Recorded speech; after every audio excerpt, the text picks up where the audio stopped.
தேவன்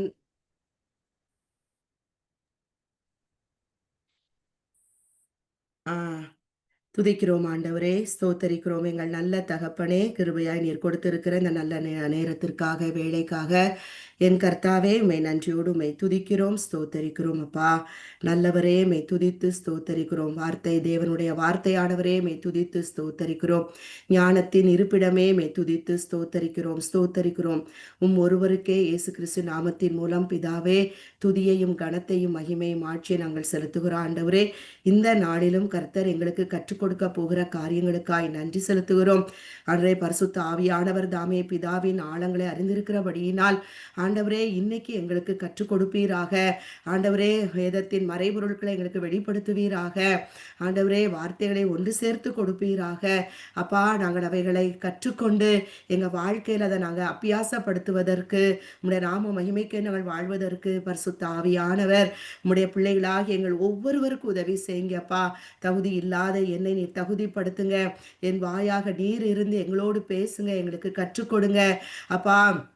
எங்கள் ஒவ்வொருவரையும் அது அப்பா ஆசீர்வதிக்கவும் பலப்படுத்தவும், ஆண்டவரே தகப்படே ராஜா உணர்த்தவும், ஆண்டவரே அதை நிலைத்து நிற்கவும், நமக்கு கனி கொடுக்கவும் எங்களுக்கு உதவி செய்யுங்க. ஆண்டவரே, உம்முடைய நாம மாத்திரம் மகிமைப்படட்டும். இயேசுவின் இனிய நாமத்தினால் என் பிதாவே, ஆமேன், ஆமேன், ஆமேன். இன்னைக்கு இன்னைக்கு எடுத்துக்கொண்ட காரியங்களின் படியாக நான் எப்போவுமே நான் அந்த ஒரு மெசேஜ் முடிச்ச பிறகு நான் அப்புறம் கர்த்தர்கிட்ட எப்போவுமே கர்த்தாவே நான் அடுத்தது நாங்கள் எதை நாங்கள் கற்றுக்கொள்ள சித்தமாக இருக்கிறீங்களோ எங்களுக்கு அதை சொல்லுங்கப்பா அப்படின்னு கேட்பேன். கேட்டுட்டு அப்புறம் ஏன் ஈரத்தில் ஏதாவது வரும்போது ஓகே நம்ம இதை பண்ணலாம்ட்டு நான் அப்படி பண்ணுவேன். ஆனால் அது வந்து எனக்கு வந்து அது ரொம்ப ஒட்டாது. ரொம்ப வந்து எனக்கு அது ஒரு திருப்தியாக இருந்த மாதிரி இருக்காது. திடீர்னு பார்த்தோன்னா அது ஒரு வாரம் ஆகும். நான் நினைப்பேன், ஐயோ நான் இதெல்லாம் தியானிக்கணுமே ஆண்டவரே, எனக்கு இன்னும் வார்த்தை எது அப்படின்னும்போது திடீர்னு பார்த்தோன்னா ஒரு வார்த்தை வந்து என்னை வந்து அப்படியே ரொம்ப என்னை வந்து டச் பண்ணிக்கிட்டே இருக்கும். அந்த வார்த்தை அடிக்கடி கேட்குற மாதிரி ஆண்டவர் அது காதுகளை கேட்டு இதுதான் இதுதான் அப்படின்ட்டு என்னை உணர்த்துவார். இப்படிதான் ஒவ்வொரு மந்த்தும் நான் இந்த மாதிரி பண்ணுற காரியங்கள்.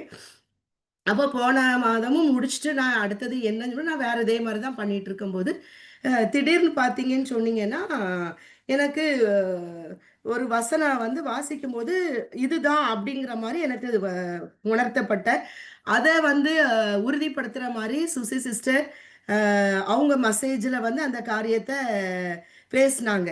ஆத்தும நங்கூரத்தை குறித்து அன்னைக்கு பேசினாங்கல்ல. அது அப்போ அதுக்கப்புறமே எனக்கு நிறையா காரியங்களின் மூலம் கர்த்தர் வந்து எனக்கு அந்த வார்த்தையை உறுதிப்படுத்தி கொடுத்தாங்க. இன்னைக்கு நம்ம அதே போல இன்னைக்கு பாடல் வேளையிலும் அதை தேவன் உறுதிப்படுத்தி கொடுத்தாங்க. அவங்க சாருமதி சிஸ்டர் மூலமா ஆவியானவர் அதை வெளிப்படுத்தினாங்க. அப்புறம் வந்து புஷ்பலதா சிஸ்டர் மூலமாக தேவன் பாடல்கள்ல அதை ஒரு ஸ்டான்ஸா மூலமா அதை உறுதிப்படுத்தி கொடுத்தாங்க. அப்புறம் பார்த்தீங்கன்னா இன்னைக்கு நீதிமொழிகள் 3 வாசம்ல அதுல இருந்து அப்படி அது எல்லாமே நான் இன்னைக்கு தியானிக்க வச்ச காரியங்கள் இருந்து தான். இப்போ அது என்ன அந்த ஆதார வசனம் என்னது அப்படின்னு பார்த்தோம் அப்படின்னு சொன்னா இது 3 யோவான் அதுல ஒரே ஒரு அதிகாரம் தான் உண்டு. 2வது வசனம், பிரியமானவனே, உன் ஆத்துமா வாழ்கிறது போல நீ எல்லாவற்றிலும் வாழ்ந்து சுகமாய் இருக்கும்படி வேண்டுகிறேன். இந்த வார்த்தை வந்து பார்த்தீங்கன்னா எனக்கு 2009 மகளுக்காக பர்த்டே அன்னைக்கு இந்த வார்த்தை எனக்கு கொடுத்தாங்க. அப்போ நம்ம எப்பவுமே எதில் பார்ப்போம், எல்லாவற்றிலும் வாழ்ந்து சுகமாய் இருக்கும்படி வேண்டுகிறேன். அது எப்பவுமே நம்ம 2வது காரியத்தை எடுத்துக்கிறோம். அப்போ நான் வந்து அப்போ தான் ஆண்டருக்குள்ளே வந்திருக்கேன். 2008 தான் நான் உள்ளே வரேன். அப்போ நமக்கு எப்பவுமே அந்த மாம்ச பிரகாரமாக இருக்கிற காரியங்கள் ரொம்ப பிடிக்கும்ல. அப்போ எனக்கு அது மட்டும் ஆனா அந்த வார்த்தையின் படியாக தேவன் அவளுக்கு ஒரு பரிபூரண விடுதலை கொடுத்தாரு தேவன் அந்த ஃபிட்ஸ் வியாதியிலிருந்து.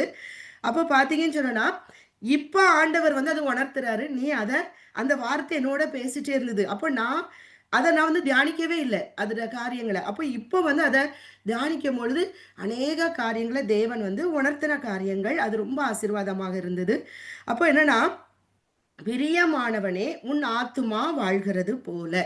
யார் பிரியமானவன் பார்த்தோன்னா, இயேசு கிறிஸ்து அவருடைய தகப்பனுக்கு, அதாவது அப்போஸ்தலர் 10ல நம்ம பார்ப்போம், 38ல அவர் நசரேயனாகிய இயேசு கிறிஸ்து வந்து என்ன செய்தாராம், நன்மை செய்கிறவராக சுற்றி திரிந்தாராம்.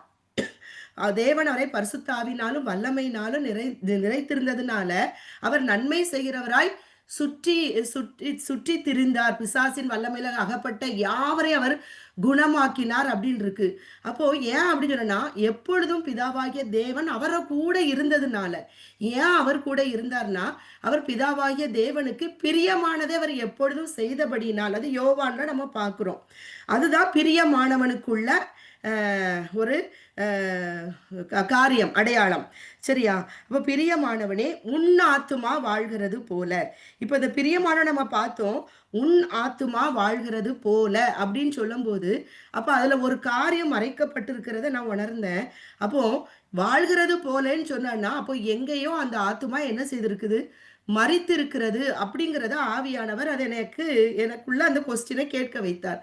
அப்போ இந்த ஆத்துமா எங்கேயோ மறிச்சிருக்கு. அப்ப அது எங்க மறிச்சுது அப்படின்னு பார்த்தோம் அப்படின்னு சொன்னானா, எப்பவுமே நான் உங்களுக்கு சொல்றது போல ஆதியாகமம் 2, 3க்காகத்தான் அ மு அ 2 அந்த ஆதியாகமம் 1, 2, 3 அதுல விசேஷ விதமாய் அந்த 2, 3க்கு அடிப்படையில தான் இந்த வேத புத்தகம் நமக்கு எழுதப்பட்டு இருக்கிறது. ஏன் அப்படின்னு சொல்லிட்டு. அப்போ நம்ம பார்த்தோம் அப்படின்னு சொன்னா, ஆதியாகமத்தை நம்ம பார்த்தோம் அப்படின்னு சொன்னா 2ஆம் அதிகாரத்துல தேவன் 16வது வசனத்துல மனுஷனை பார்த்து சொல்றாரு, நீ தோட்டத்துல உள்ள எல்லா விருட்சத்தின் கனியை புசிக்கலாம். ஆனா நன்மை தீமை அறியத்தக்க விருட்சத்தின் கனியை நீ என்ன செய்ய வேண்டாம், புசிக்க வேண்டாம். நீ அதை புசிக்கிற நாள்ல சாகவே சாவாய். சாவாயின்னு மட்டும் ஒரு வார்த்தை சொல்ல, சாகவே சாவாயின்னு சொல்லிட்டு அந்த அந்த காரியத்தை அழுத்தமா சொல்றாரு. அதுக்கப்புறம் நீங்க பார்த்தீங்கன்னா, 3வது அதிகாரத்துல நம்ம பார்க்கும் பொழுது, அ இதுக்கு இடையில பிசாசு என்ன செய்றான்? பொறாமை கொண்டு தேவன் மனுஷனோடு வாசமா இருந்து அவரோடு உலாவுறாரு. தன்னுடைய சாயலாக அவனை சிருஷ்டித்து இவ்வளவு அன்பு காட்டுறாரே! அப்படின்னு சொல்லிட்டு, அப்ப இவங்க 2 பேரையும் பிரிக்கணும். நம்ம ஏற்கனவே இத நம்ம பார்த்திருக்கோம். சொல்லிட்டு என்ன செய்றான்? இந்த இடத்துல ஆதியாகமம் 3ஆம் அதிகாரம் 6வது வசனத்துல 4வது வசனத்துல அவன் அவள போய் வஞ்சிக்கிறான். வஞ்சிச்சுட்டு அவள வந்து என்ன பண்றான்? அந்த இடத்துல சந்தேகப்படுத்துறான். நீங்க தோட்டத்துல நடுவுல எல்லா விருட்சத்தின் கனியை புசிக்கலாமோ? அப்படின்னு சொல்லிட்டு கேட்டவுடனே அவன்ட்ட என்ன செய்றா? கதை பேசத் தொடங்குறா. அவ ஆமா, இல்லைன்னு சொல்லியிருக்கலாம். ஆனா அவ ஆனாலும் அப்படின்னு சொல்லிட்டு ஒரு இக்கன்னா போட்டு நம்மளே நெறைய நேரத்துல தூக்கி குடுப்போம்ல. அவ தூக்கி குடுக்குற மாரி. குடுத்துட்டு, அப்போ சொன்ன உடனே, அந்த நன்மை, தீமை அறியத்தக்க கனிய மாத்திரம் புசிக்க சொல்லல, அப்படின்னு அவ வந்து கர்த்தர் அவங்களுக்கு குடுத்த அந்த கட்டளைய, ரகசியத்த அவ என்ன செய்றா அந்த இடத்துல வெளிப்படுத்தின உடனே அவன் புடிச்சுக்கிறான். புடிச்சுட்டு அப்பொழுது அவன் சர்ப்பம் ஸ்திரீயை நோக்கி, "நீங்கள் சாகவே சாவது இல்லை." கர்த்தர் சொல்றார், "நீ சாகவே சாவாய்." அவன் சொல்றான், "நீ சாகவே சாவ மாட்டா." அப்போ இங்க ஒரு பெரிய பொய்ய சொல்றான். ஆனா, அந்த கர்த்தர் சொன்ன வார்த்தை அங்க அடிபட்டு போகுது. இவன் சொன்ன உடனே, இவன் என்ன செய்றா? அப்ப நீங்க வந்து இத புசிக்கும் பொழுது, உங்க கண்கள் என்ன செய்யும்? திறக்கப்படும். நீங்க தேவர்களைப் போல இருப்பீர்கள் என்றும், நீங்க தேவன் அறிவார். நீங்க தேவர்கள் போல இருப்பீர்கள். ஏன்னா, அவனுக்கு நல்லாவே தெரியும். கர்த்தர் எல்லா காரியத்தையுமே மனுஷன மன்னிப்பார். ஆனா ஒரே ஒரு காரியம், தன்னுடைய மகிமைய யாருக்கும் விட்டுக் குடுக்க மாட்டார். அந்த மகிமைய இந்த சாத்தான் அந்த இடத்தை எடுத்துக்கொள்ள நினைச்சனால தான் கீழ தள்ளப்பட்டு போனான். இப்ப இதே பாவத்த மனுஷன செய்ய வச்சானா, கண்டிப்பா தேவனுக்கும் மனுஷனுக்கும் இடையே ஒரு பிரிவினை உண்டாகும். அப்படின்னு சொல்லிட்டு என்ன செய்றான்? இந்த காரியத்த அவன் சொல்றான். சொன்ன உடனே இந்த காரியம் அந்த ஏவாளுக்கு எப்படி இருந்தது? ரொம்ப நல்லா இருந்தது. சொன்ன உடனே, அப்ப இது வந்து அந்த விருட்சம் புசிப்புக்கு நல்லது, பார்வைக்கு இன்பம், புத்தியை தெளிவிக்கிறதுக்கு இச்சிக்கப்படத்தக்க விருட்சமாய் இருக்கிறது என்று கண்டு, அதன் கனியை பறித்து, புசித்து, தன் புருஷனுக்கு கொடுத்தாள். அவன் என்ன செய்றான்? புசிக்கிறான். இத பண்ண பிறகுதான் அவங்களுடைய கண்கள் திறக்கப்பட்டது. கண்கள்னா அவங்களுடைய ஆவிக்குரிய கண்கள். உள்ளார்ந்த மனுஷனுடைய கண்கள் இப்ப திறக்கப்படுகிறது. அப்போ இந்த இடத்துல தான் என்ன சொன்னா, "நீ சாகவே சாவ மாட்டேன்னு" சொன்னா. ஆனா கர்த்தர் என்ன சொன்னாரு? "நீ சாகவே சாவாய்" என்று சொன்னார். ஆனா அவங்க சரீர பிரகாரமா அங்க மரணம் அடையவில்லை. அவங்க ஆத்துமா அந்த இடத்துல என்ன பண்ணிட்டு? மரித்து போயிட்டு, இறந்து போயிட்டு. அப்போ இந்த அதிகாரத்துல தான் நீங்க பார்த்தீங்கன்னா, அந்த ஆத்துமா மரிச்ச பிறகுதான், இதுல நீங்க பார்த்தீங்க அப்படின்னு சொன்னா, ஒரு மனுஷனுக்குள்ள என்ன வருது? சந்தேகம் வருது. பொய் சொல்றாங்க. நான் இல்ல ஆண்டவரே, நீங்க எனக்கு கொடுத்த அந்த பெண்ணு தான் எனக்கு இத தந்தா. அவன் சொல்றான், இல்ல. அவ சொல்றா, அந்த சர்ப்பம் தான் எனக்கு குடுத்தது. அப்போ பழிய வந்து அடுத்தவங்க மேல போடுற காரியங்கள், பயந்து அவங்க என்ன செய்றாங்க, கர்த்தருடைய சந்நிதானத்தை விட்டு விலகி ஓடுறாங்க. அப்படின்னா என்ன அர்த்தம்? அவங்க ஆத்துமா அங்க இறந்து செத்து போயிட்டு. அவங்க சாகவே சாவாய் சொன்ன அந்த காரியம் அங்க உள்ளார்ந்த மனுஷன்ல நடந்துட்டனால, இப்ப என்ன வருது? பொய் சொல்றாங்க, மத்தவங்க மேல பழி போடுறாங்க, சந்தேகங்கிற காரியங்கள் அங்க வருது. கர்த்தருடைய சன்னிதானத்தை விட்டு விலகி ஓடுறாங்க. அவங்களே ஒரு முடிவெடுத்து என்ன பண்றாங்க? அத்தி இலைய தச்சு அவங்களாவே ஒரு காரியங்கள எதுவுமே கர்த்தருடைய ஆலோசனைக்குள்ள கொண்டு வராம, அங்க ஸ்டார்ட் ஆன அந்த காரியம் தான், இன்னைக்கு ஒரு மனுஷன் இந்த உலகத்த விட்டு கடந்து போகிற வரைக்கும் இது வந்து ஒரு மனுஷன் வாழ்க்கையில பிசாசு இந்த ஆத்துமாவை எப்படியாவது சாகடிக்கணும். ஏன்னா, அவன் வந்து போக வேண்டிய இடம் நியாயத்தீர்ப்பு எழுதப்பட்டாச்சு. எங்க? அக்கினியும் கந்தகம் கடல்ல அவன் போகணும். அப்போ அவர் சாயலாய் படைக்கப்பட்டு இவ்வளவு அன்பு கூறுற மனுஷனுக்கும், அ அவனுக்கும் நான் என்ன செய்வேன்? ஒரு பிரிவினைய உண்டு பண்ணுவேன். நாங்க உண்டு பண்ணியாச்சு. இன்னைக்கு கடைசில கண்ண மூடுற வரைக்கும், அது எவ்வளோ பெரிய ம ஒரு ஊழியக்காரரா இருக்கலாம், யாரா இருக்கலாம். அந்த ஆத்துமாவுக்கு என்ன உண்டு? போராட்டம் உண்டு, சோதனை உண்டு. எப்போ இந்த ஆத்துமாவ சாக அடிக்கலாம் அப்படிங்கிறதுல தான் அவன் என்ன செய்றான்? குறியா இருக்கிறான். அப்போ இந்த ஆத்துமா அந்த இடத்துல மரித்து போகிறது. கர்த்தருடைய வார்த்தைக்கு கீழ்ப்படியாமல், சாத்தான் சத்துருவின் வார்த்தைக்கு கீழ்ப்படியும் பொழுது, ஒரு நம்ம ஆத்துமா மனுஷனுடைய ஆத்துமா என்ன செய்யும்? மரித்து போய்விடும் என்கிற காரியத்த நம்ம இதன் மூலம் நம்ம என்ன செய்றோம்? அறிஞ்சு கொள்ள முடிகிறது.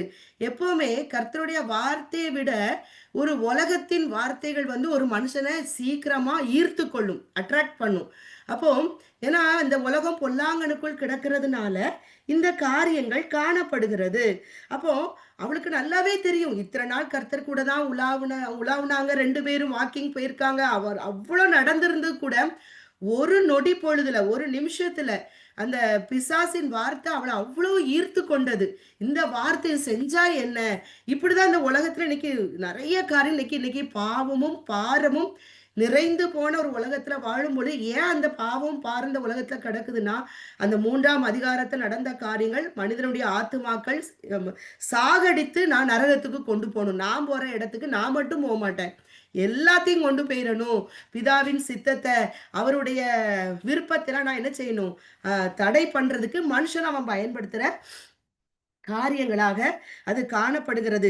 இதுக்கப்புறம் நம்ம பார்த்தோம்ன்னு சொன்னோம்னா, ஆபேல வந்து காயின் அதுக்கப்புறம் கொலை செய்ற காரியங்கள் வருது. பொறாம வருது. இந்த ஆத்துமா மரிக்கிறக்கு இது எல்லாமே காரணம். இதுதான் ஆத்துமா மரிக்கிறக்குள்ள அப்ப காரணம். அப்போ கர்த்தருடைய வார்த்தைக்கு நம்ம கீழ்ப்படியாம நடக்கும் பொழுது, நம்ம நம்ம ஆத்துமா என்ன செய்யும்? மரித்து விடும். அப்போ ஆதியாகமம் 6ஆம் அதிகாரம் 5லிருந்து 8ல பார்க்கும்போது கர்த்தர் சொல்றாரு, நான் வந்து மனுஷனுடைய அக்கிரமம் என்ன செய்து இப்போ பெருகிட்டே போகுது. அக்கிரமம் பெருக பெருக என்ன செய்யணும்? ஆத்துமா செத்து போனதுனால அக்கிரமம் பெருகிக்கிட்டே இருக்கிறது. அவனுடைய இருதயத்தின் நினைவுகளின் தோற்றமெல்லாம் நித்தமும் பொல்லாததே என்றும் கர்த்தர் கண்டு. நித்தமும். அதாவது ஒவ்வொரு நாளும் அவனுடைய இதயத்தின் தோற்றம் எப்படி இருக்கிறது? பொல்லாததாய் இருக்கிறது. ஆ ஏன்னா இப்ப கர்த்தருடைய சன்னிதானத்தை விட்டு விலகி பிசாசுக்கு அடிமையாக்கப்பட்டதுனால, இந்த காரியங்கள் காணப்படுகிறது. அதனால 6ஆம் வசனத்துல இருக்கிறது, நான் பூமியில மனுஷனை உண்டாக்குனதுக்கு கர்த்தர் என்ன செய்தார்? மனஸ்தாபப்பட்டாராம். அவருடைய இதயத்துக்கு விசனமா இருந்தது. நம்ம எல்லாரும் வாசித்திருக்கோம். அவர் அத என்ன செய்றார்? நிக்கிரகம் பண்ணுவேன்னு சொல்லிட்டு அத சொல்லி அத நிக்கிரகம் பண்ணின காரியங்களை நம்ம பார்க்கிறோம். ஆனா அங்கேயும் அவர் மனிதனுக்கு இரக்கம் கொண்டு ஒரு சந்தர்ப்பத்தை அவர் கொடுக்கிறார் நோவா மூலமாக. ஆனா நோவா மூலமாக தேவன் கொடுத்த எச்சரிப்பை நோவா மாத்திரம் தான் ஏற்றுக்கொண்டு தன் குடும்பத்தை என்ன செய்தான்? காத்துக்கொண்டான். அந்த பேழைக்குள்ள கொண்டு காத்துக்கொண்டான். அதே போல இன்னைக்கும் நம்ம நெறைய காரியங்கள் இன்னைக்கு ஆத்துமா இருள் அடைறதுக்கு, ஆத்துமா சாகுறதுக்கு இன்னைக்கு உலகத்துல பாவம் பெருகி போயிருக்குது. மொபைல் ஃபோனுக்குள்ளே எல்லாம் இருக்குது. அப்போ அந்த மொபைல் ஃபோன் வந்து எல்லா மனுஷனுக்கும் ஒரு அட்ராக்டிவா தான் இருக்குது. அப்படிதானே? அப்போ அப்படி இருக்கும்போது அந்த ஆனா இன்னைக்கு அதே நேரத்துல அதுல நல்லது இருக்குது. தீமையான காரியம் இருக்கிறது. நல்லது என்னது? இன்னைக்கு இந்த ஆத்துமா நோவாக்கு கிடைத்த எச்சரிப்பு போல, உலகத்தில் இருக்கிற நம்ம எல்லாருக்கும் ஒவ்வொரு மனுஷனுக்குமே எச்சரிப்பும் அங்க கொடுக்கப்பட்டு இருக்கிறது. அந்த எச்சரிப்பை நம்ம ஏற்றுக்கொண்டோமானால், கிறிஸ்துவாகிய அந்த பேழைக்குள் நம்மளும், நம்ம குடும்பங்களும், நம்மை சார்ந்தவர்களும் காக்கப்படுவோம். அந்த எச்சரிப்பை உதாசீனப்படுத்தும் பொழுது, அந்த அந்த பேழையிலிருந்து நம்ம என்ன புறம்பே தள்ளப்படுகிற காரியமாக ஆயிவிடும். அப்போ கர்த்தர் வந்து இப்படி மனவேதனை படுகிறாரு. இதுக்கப்புறம் நான் பார்த்தீங்கன்னு சொன்னா, எரேமியால நம்ம பார்க்கிறோம். எரேமியா 17:9 கர்த்தர் ஒரு வசனத்தை சொல்லுகிறாரு. எல்லாவற்றை பார்க்கிலும் எரேமியா 17:9 நம்ம பார்த்தோம் அப்படின்னு சொன்னா, எல்லாவற்றை பார்க்கிலும் இருதயமே திருக்கும் மகா கேடுள்ளதுமாய் இருக்கிறது. அதை அறியத்தக்கவன் யார் என்று அந்த காரியத்துல குடுத்துட்டு, அடுத்த வசனத்துல நீங்க பார்த்தீங்கன்னு சொன்னா, கர்த்தராகிய நானே ஒவ்வொருவனுக்கும் அவனவன் வழிகளுக்கும் செய்கைகளின் பலன்களுக்கும் தக்கதை கொடுக்கும்படிக்கு இருதயத்தை ஆராய்கிறவரும் உள்ளின் இருதயங்களை சோதித்தருகிறவருமாய் இருக்கிறேன். அப்போ இந்த அது அங்கேயே திருங்கி போச்சு. ஆதியாமம் 3ல பிசாசுக்கு கீழ்ப்படிஞ்ச அன்னைக்கே இருதயம் என்ன செய்வது திருக்கப்பட்டு போயிட்டு. சரியா? அப்ப அதை திருக்கப்பட்டு கேடு நிறைஞ்சதா மாறிட்டு. ஆனா அவர் சொல்ற இதை யார் அறிவா? அதாவது மனுஷன் நம்ம என்ன செய்றோம்? நம்ம இப்ப இப்ப என்னைய பார்க்கும்போது எனக்குள்ள என்ன காரியங்கள் இருக்குன்ட்டு மற்றவங்களுக்கு தெரியாது. ஆனா எனக்கு தெரியும். என்னை படைத்தவருக்கு மாத்திரம் தான் தெரியும். அப்படியே நம்ம ஒவ்வொருவருக்கும். அப்போ அப்போ அந்த அவர் சொல்றாரு, நான் தான் அந்த இதயத்தை அவர் தான் சிருஷ்டித்தார் நம்ம இருதயங்கள, உள்ளிந்த இருதயங்கள. அது எல்லாமே அவருக்கு பிரதட்சியமாய் இருக்கிறது என்று அவர் சொல்லுகிறார். அப்போ இந்த கேடு இப்ப நான் இதுல வந்து ஒரு 3 காரியத்தை நான் சொல்லி அதுக்கப்புறம் மற்ற காரியத்தை பார்ப்போம். இந்த இருதயம் திருக்குள்ளதும் மகா கேடுள்ளதுமாய் இருக்கிறதுக்கு ஒரு உதாரணம் 1 சாமுவேல் 15ஆம் அதிகாரம் 1 சாமுவேல் 15ஆம் அதிகாரத்தை எடுத்தோம்னா சவுல குறிச்சு நம்ம இதில் பார்க்கிறோம். 1 சாமுவேல் 15 15ல நம்ம பார்க்கிறோம். சவுல வந்து இஸ்ரவேல் ஜனங்கள் தங்களுக்கு ராஜா வேணும்னு கேட்கும் பொழுது கர்த்தர் என்ன செய்யறாரு? சவுல வந்து ஜனங்களுக்கு தேர்ந்தெடுத்து கொடுக்கிறாரு.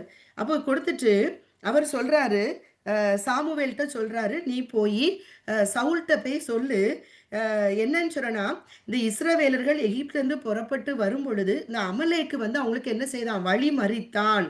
அதாவது எதை வழிமறிக்கிறான்? கானானுக்கு தேவன் ஆயத்தப்படுத்தி வைத்த அந்த பாலும் தேனும் ஓடுகிற கானானுக்கு போக விடாதபடிக்கு இவன் என்ன செய்யறான்? வழிமறிக்கிறான். இன்னைக்கும் நம்ம வாழ்க்கையிலையும் நமக்காக ஆயத்தப்படுத்தி வைத்திருக்கிற அந்த பரம கானானுக்கு இது நம்ம ஒரு வனாந்திரத்துல நம்ம நடக்கிறோம். இந்த வனாந்திரத்தை நடக்கும்போது நிறைய அமலேக்குகள் நம்ம வாழ்க்கையில உண்டு. அப்போ அவன் என்ன செய்வான்? வழி மறிக்கிற காரியங்கள். இப்ப கர்த்தர் சொல்றாரு, அவன் உன்னை வழி மறிச்சான். யாத்ராமம் 17ல நம்ம பார்க்கலாம். வழி மறித்த காரியங்களை செய்கைய நான் மனசுல வச்சிருக்கேன். இஸ்ரவேல் ஜனங்கள் மறந்து போயிட்டாங்க. ஆனா கர்த்தர் மறக்கல. அவர் என்ன சொல்றாரு? நான் இத மனசுல வச்சிருக்கிற, அதனால நீ போய் என்ன செய்யணும்? அமலேக்கே மடங்கடித்து அவனுக்கு உண்டான எல்லாவற்றையும் நீ சங்கரிச்சிரு.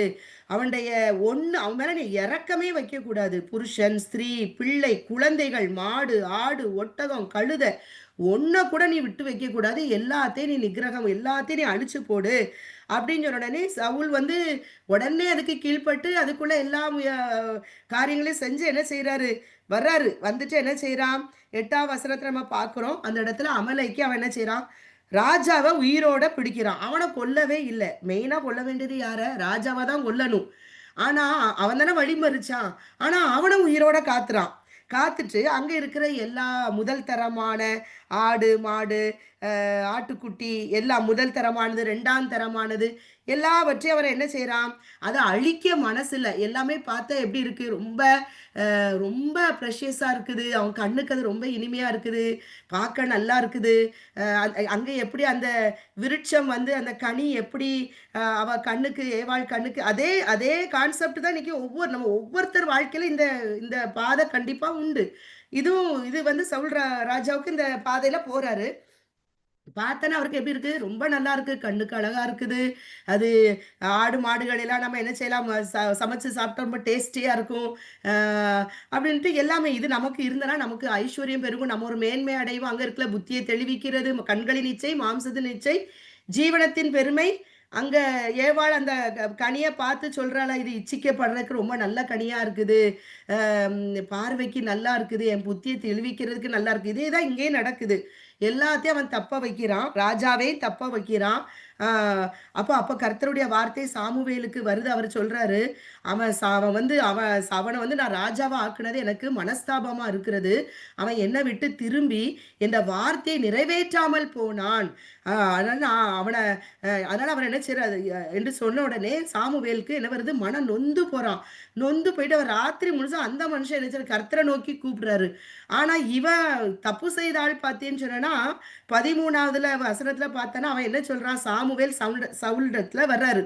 அப்போ சவுல் வந்து அவனை நோக்கி, அம் சாமுவேல பார்த்து சவுல் சொல்றாரு, "நீர் கர்த்தரால் ஆசீர்வதிக்கப்பட்டவர்." யார்? சாமுவேல பார்த்து சவுல் சொல்றான். "கர்த்தருடைய வார்த்தைகளை நிறைவேற்றினேன்" என்றான். அங்க ஒரு பெரிய பொய் சொல்லியாச்சு.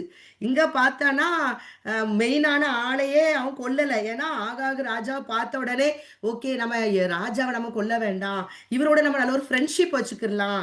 அ அப்படி அது ஒரு காரியம். 2வது எல்லாம் அங்க இருந்த உச்சிதமான காரியங்கள், நல்லா ஃபர்ஸ்ட் கிளாஸான காரியங்கள் அதையும் கொல்ல மனசு இல்ல. வச்சுட்டு என்ன சொல்றான்?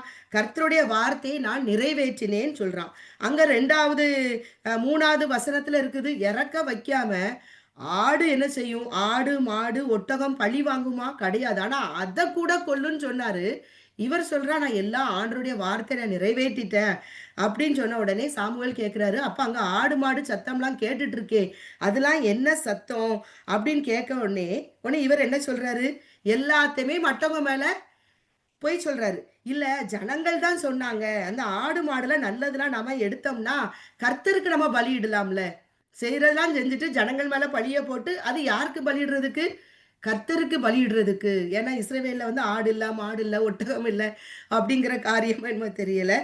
அப்ப அந்த இடத்துலயும் என்ன செய்றான், அடுத்தவங்க மேல பழி போடுறது. ஜனங்கள் தான் அப்படி செஞ்சாங்க அப்படின்னு சொல்லி சொல்ற காரியங்கள். 19ல நீங்க பார்த்தீங்கன்னா அதுல 17ல பார்த்தன்னா, சாமுவேல் சொல்றாரு, நீர் வந்து உம்முடைய பார்வைக்கு நீ சிறியவராய் இருக்கும்போது அல்லவா, இஸ்ரவேல் கோத்திரங்களுக்கு உம்மை தலைவனாக்கினார். அப்போ உன்னை வந்து ராஜாவா அபிஷேகம் பண்ணுவித்தாரே, நீ இப்படி பண்ணலாமா? அப்படின்னு சொல்லிட்டு. அப்ப 19ல நீங்க பார்த்தேன்னு சொன்னோன்னா, கர்த்தருடைய நீ சொல்லைக் கேளாமல் அந்த கொள்ளையின் மேல் பறந்து, கர்த்தருடைய பார்வைக்கு பொல்லாததை செய்தது என்ன என்றான். அந்த கொள்ளையின் மேல் பறந்துனா என்னதுன்னா, அந்த இச்சிக்கிற காரியங்கள். அதாவது ஒண்ணுமே பார்க்காதத பார்த்த மாரி. அ அந்த மாதிரி காரியங்கள். அப்போ அ அந்த காரியங்கள். அப்படி இருக்கும்போது இவன் என்ன செய்றான், அப்ப இந்த மாரி நீ இந்த மாரிலாம் நீ பண்ணிட்டியே! பண்ணிட்டு அ நீ அப்போ அப்பவும் இவன் என்ன சொல்றான், இல்ல கில்கால்ல வந்து பலியிடுறதற்காக அம் நான் வந்து அந்த கொள்ளையில இருக்கிற அந்த சாபத்தீடாகும் ஆடு மாடுகளிலே பிரதானமானவைகளை பிடித்துக் கொண்டு வந்தேனாம். அவனே சொல்றான், அது சாபத்தீடுன்னு சொல்றான். சாபத்தீடானத கொண்டு எப்படி நம்ம கர்த்தருக்கு பலியிட முடியும்? அத நான் கொண்டு வந்தேன். அப்படின்னு அதுல வேற கர்த்தர கொண்டு அதுல இணைச்சுக்கிறாரு. அப்ப அதுல என்ன வந்து இதுல என்ன குடுத்திருக்குன்னா, கர்த்தருடைய சத்தத்துக்கு கீழ்ப்படுகிறதை பார்க்கிலும் சர்வாங்க தகனங்களும், பலிகளும் கர்த்தருக்கு பிரியமாய் இருக்குமோ? பலியை பார்க்கிலும் கீழ்ப்படிதலும், ஆட்டுக்கடாக்களின் நிணத்தை பார்க்கிலும் செவி கொடுத்தலும் உத்தமம். இதுல இருந்து நம்ம என்னன்னா, நம்ம அ என்னதான் ஜெபம் பண்ணலாம், என்னதான் நம்ம பைபிள் வாசிக்கலாம், கொள்ளலாம். ஆனா, அந்த வசனம் என்னோடு பேசுற வசனத்துக்கு நான் கீழ்ப்படியல அப்படின்னு சொன்னானா, நான் பண்ணுன எல்லாமே வீணானது, வேஸ்ட் ஆனது. அப்போ நான் அவருடைய வார்த்தைக்கு கீழ்ப்படியும் பொழுது, அந்த இடத்துல கீழ்ப்படியிற அந்த இடத்துல தான் பிசாசு நம்மள்ட்ட போராடுவான். ஏன் நமக்கு அவன் சொல்றது ரொம்ப நல்லா இருக்கும். இன்ட்ரெஸ்ட் இல்ல. அது நமக்கு மனசுக்கு ஆறுதலா இருந்த மாரி இருக்கும். நம்ம மனசு வந்து ஒரு ரிலீஃப் ஆகுற மாரி நமக்கு ஒரு காரியம் இருக்கும். அது செஞ்சு அப்போ ஆனா ஆண்டவர் ஆனா அந்த இடத்துல நோ அப்படின்னு சொல்லிட்டு நம்ம கர்த்தருக்கு கீழ்ப்படியும் பொழுது, கண்டிப்பா அதுல ஒரு சமாதானம், அ அங்க ஒரு சந்தோஷம் வருது. அ அ நான் இது நான் நான் என் வாழ்க்கையில நெறைய பார்த்துருக்கேன். நம்ம வந்து எ அந்த மாம்சத்துல வந்து எனக்கு வரக்கூடிய அந்த காரியத்த நான் அந்த காரியத்துல போராடும் பொழுது, நான் நெறைய வேதனை. அதுக்கப்புறம் பார்த்தீங்கன்னா, எனக்குள்ள சமாதானம் போயிட்டு நான் அதான் அந்த ஒரு நடப்புன மாரி. ஏன்னா ஆத்துமாக்குள்ள ஒரு சமாதானம் இல்ல. ஆனா அதுக்கப்புறம் இல்ல இந்த இடத்துல நம்ம ஆணுடைய வார்த்தைக்கு நம்ம கீழ்ப்படிஞ்சு இத நம்ம அவர் சொல்ற மாரி இத செய்வோம் அப்படின்னு சொல்லும்போது, நான் பார்த்துருக்கேன். எனக்குள்ள ஒரு சமாதானம் வர்றத பார்த்துருக்கேன். ஒரு சந்தோஷம் வர்றத பார்த்துருக்கிறேன். நம்ம மனுஷர்கள் வந்து நம்மளை தேடி வர்றது, நம்ம கூட அந்த அன்பு, அதெல்லாம் நான் பார்க்க முடிஞ்சது. 2 காரியத்தையும் ஆண்டவர் வந்து நான் இத என்னுடைய அனுபவத்துல நான் பார்த்திருக்க காரியங்கள். பார்த்திருக்கேன். அப்போ நம்ம வந்து அந்த போராட்டம் வரும்பொழுது, நம்ம இதெல்லாம் மனசுல கொண்டு வந்து, இல்ல இந்த இடத்துல நான் எனக்காக அவர் ஜீவன கொடுத்தவர். எனக்காக நான் அற்பமா இருந்த என்னைய அவருடைய இரத்தத்தினால மீட்டுக்கொண்டு என்னை ஆசாரியர்களும், ராஜாக்களும் ஆக்கினாரே! என்னைய ஒரு நீதிமானா ஆக்கினாரே! அவரு சொல்ல கீழ்ப்படியாம, எப்படி நான் சத்துருவின் சத்தத்துக்கு நான் கீழ்ப்படிவேன்? இல்ல நான் கர்த்தருடைய சத்தத்துக்கு கீழ்ப்படிவேங்கிற அந்த வைராக்கியத்த நமக்குள்ள நம்ம என்ன செய்யணும்? அந்த அந்த சத்தத்த, அந்த அந்த எண்ணத்த நமக்குள்ள எழுப்பிக் கொண்டே நம்ம இருந்தா ஒழிய, நம்ம வந்து என்ன செய்வோம்? நம்ம ஆத்துமா அ மரிச்சு போயிருது. அதனால இந்த போராட்டம் கண்ண மூடுற இப்ப பார்த்தீங்கன்னா, அப்போ சிஸ்டர் நீங்க எல்லா நேரத்திலயும் அப்போ இல்ல சில நேரத்துல என்ன அறியாம நான் பண்ணவும் செய்றேன். தப்பு பண்றேன். பண்ணும்போது அதுல அந்த பாதையில போற வலி, வேதனை எல்லாம் புரியுது. இன்னைக்கு நம்ம புஷ்பலா சிஸ்டர் பாட்டு பாடும்போது சொன்னாங்கல்ல, மன்னிக்கிறக்கு பலன். அந்த காரியங்கள் அதெல்லாம் ஈஸியான காரியம். தீமைக்கு தீமை செஞ்சுட்டு போயிட்டோம் அப்படின்னு சொன்னா, அந்த காரியம் வந்து ஒண்ணுமே நம்மள பாதிக்கவே பாதிக்காது. ஆனா, அ மன்னிக்கிற காரியங்கள் வந்து என்னதுன்னா, கர்த்தர் வந்து நம்ம சத்துருக்களா இருக்கையில், நம்ம பாவிகளா இருக்கையில், ரோமர் 5ல இருக்குல்ல, நம்ம பலனற்று இருக்கையில், நமக்காக பலியாக ஒப்பு கொடுத்தார்ல, அந்த தண்டனை அவர் எடுத்துக்கொண்டாரே, அதுதான் நம்மளை மன்னித்தார்ல, அதுதான் அந்த மன்னிப்பு. அதுதான் நம்ம வாழ்க்கையிலயும். அந்த இடத்துல, ஓகே ஆண்டவரே, நான் இந்த இடத்துல நான் இத சகிக்கிறேன் ஆண்டவரே. நான் ரட்சிக்கப்படுவதற்கு நீர் என்னை மன்னித்தீர். என்ற பாவங்கள நீர் ஏற்றுக்கொண்டீர் ஆண்டவரே. அப்பா, அப்ப இத நம்ம திருப்பி திருப்பி இத நம்ம நினைவுக்குள்ள கொண்டு வந்தால் ஒழிய, நம்ம என்ன பண்ணுவோம்? மன்னிக்க பலன் இல்லாம போயிரும் நமக்கு.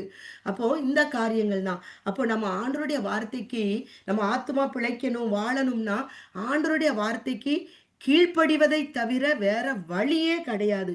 அப்போ நம்ம அதுக்காக ஆண்டவர்ட்ட ஒவ்வொரு நாள் அதிகாலையில நம்ம எழும்பும்போது, ஆண்டவரே நான் இன்னைக்கு என்னென்ன சோதனை நமக்கு அதனால தான் அந்த பரமண்டலங்களில் இருக்கிற அந்த பரமபிதாவே அந்த இத பண்ணும்போது, சோதனை தீமையினின்று எங்களை ரட்சித்துக் கொள்ளும். சோதனையில் விழுந்து விடாதபடிக்குங்கிற வார்த்தை அங்க வரும். ஆண்டவரே நீங்க தான் எங்களை காத்துக்கொள்ளணும்பா.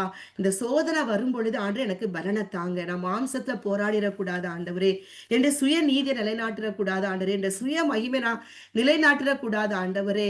இந்த இடத்துல நான் உம்முடைய வார்த்தைக்கு கீழ்ப்பட்டு நடக்க, உம்முடைய மகிமைக்காக நான் இந்த காரியத்தை செய்ய, உம்முடைய நீதிய நான் தேட ஆண்டவரே எனக்கு பலன தாரும். அப்படின்னு சொல்லிட்டு நம்ம கேட்கும்போது தான் இந்த காரியங்கள அவர் தர்றாருங்கிறது நம்மளால வேதத்துல நெறைய காரியங்கள் இருக்கு. நம்மளால அதுதான் உண்மை. அப்போ அ நம்ம நம்ம சுய பலத்த தோத்து போயிருவோம். நம்ம ஆத்துமா நடைபிணமா நம்ம ஆகுற ஒரு காரியங்கள் ஆயிருது. நமக்கு ஒரு சமாதானம் இருக்காது. எதுலயும் மனசு ஒட்டாது. ஏதோ ஒண்ணு நம்ம பறி குடுத்த மாதிரி நம்ம என்ன செய்வோம்? காணப்படுவோம். சரியா? அப்படி இருக்கிற காரியங்கள். அடுத்தது நீங்க பார்த்தீங்க அப்படின்னு சொன்னானா, அ 2வது காரியம் என்னன்னு சொன்னானா, நீதிமொழிகள் 18:7 மூடனுடைய வாய் அவனுக்கு கேடு, அவன் உதடுகள் அவன் ஆத்துமாவுக்கு கண்ணி. இந்த இடத்துல பார்த்தோன்னா, நம்ம வாய் தான் நம்ம வாயி, உதடு பேசுற வார்த்தைகள் நம்ம ஆத்துமாவுக்கு கண்ணியா போயிருங்கிறது நெறைய காரியங்கள் இருக்குது. நம்ம நெறைய சங்கீதமோ, நீதிமொழிகளோ நெறைய இடத்துல பார்க்குறோம். இந்த வாய் தான் மாம்சம் வந்து பாவத்துக்கு உள்ளாக்குறதுக்கு இந்த வாய் தான் காரணமா இருக்குன்னு பிரசங்கில நம்ம இருக்குது. நம்ம பார்த்துருக்கோம். கன்னி. இதுக்கு ஒரு எக்ஸாம்பிளா என்ன சொல்லலாம்னா, நியாயாதிபதிகள் 16வது அதிகாரத்துக்கு நம்ம போவோம். சிம்சோன குறிச்ச காரியங்கள். எல்லாரும் நம்ம அறிஞ்ச காரியங்கள் தான். அது ஒரு தடவ நம்ம திருப்பி அ தியானிச்சுக்குருவோம். நியாயாதிபதிகள் 16ல நம்ம பார்த்தோம் அப்படின்னு சொன்னான்னா, அ கர்த்தர் வந்து சிம்சோன மனோவாவுக்கும் அவருடைய மனைவிக்கும் ஒரு ஆசீர்வாதமா மலடியா இருந்த மனோவா மனைவிக்கு வந்து சிம்சோனை என்ன செய்றாரு, ஆசீர்வாதமா அவரே பிரதட்சியமா தூதனானவர் அப்படிங்கிறது அங்க இயேசு கிறிஸ்து தான். அந்த இடத்துல வந்து அவருக்கு இயேசுங்கிற நாமம் கிடையாது. ஏன்னா அவர் ரட்சகரா வரும்போது அந்த நாமம்.